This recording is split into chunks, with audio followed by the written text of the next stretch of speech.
ल्याएको हजुर मैले ढाङटाबाट। ढाङटा तुरमाहात पर हजुर तोर्नाघाट पर। ओहो कति रुपियाँ पऱ्यो त हजुर? 1 लाख हो हजुर पढेको। 1 लाख ठ्याक्कै हो? ठ्याक्कै मैले त उही सोध्दा हुन्छ। 1 लाख हालिदिए? भैँसो राम्रो छ?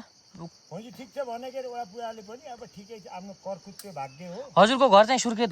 यहाँ घर मेरो यहाँ बुढाखालीभन्दा पल्तिर। पञ्चपुरी कति पऱ्यो? 7 पनि पढ्यो 8 तल दहथानभन्दा माथि काँडाखेत भन्नेमा ठाउँ म। ए 1 लाख रुपियाँ पऱ्यो यो भैँसामा। अनि नगद दिइहाल्नु भयो कि? नगद नगदका दिएर उता कहिले जानलाई दिएको। अनि त्यहाँबाट कसरी ल्याउनु भयो त पारि झुलेको पुलबाट? हजुर पुलबाट। अनि के तराई भन्नुहुने रहेछ त अघि?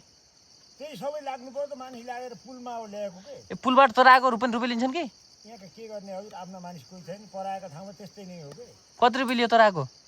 लियो 1000 रुपियाँ लियो के आफूले खाइयो बसियो 2000 दिया त ट्याक्कै 2000 खर्च भइगयो। जोड्नु त पर्यो त बरु क्या। हो त्यसो भए 1,02,000 भएको मूल्य। हजुर हजुर 1,02,000 को भैँसो यो। ठिक छ राम्रो छ भैँसा चिटिक्कै। नै ठिक छ भैँसी अब उता यसलाई दुध लाउनुहुन्छ कि बजारतिर? बजारतिर दुध जाने भए पनि मैले हालिहालेँ बढी अब के गर्ने भन्न त अरू उपायले भने आलु भाइ 11 किलो दुध छ भने के अरे होला जस्तो पनि अनुमान छ होला हजुर भैँसाको सबै यो राम्रो छ।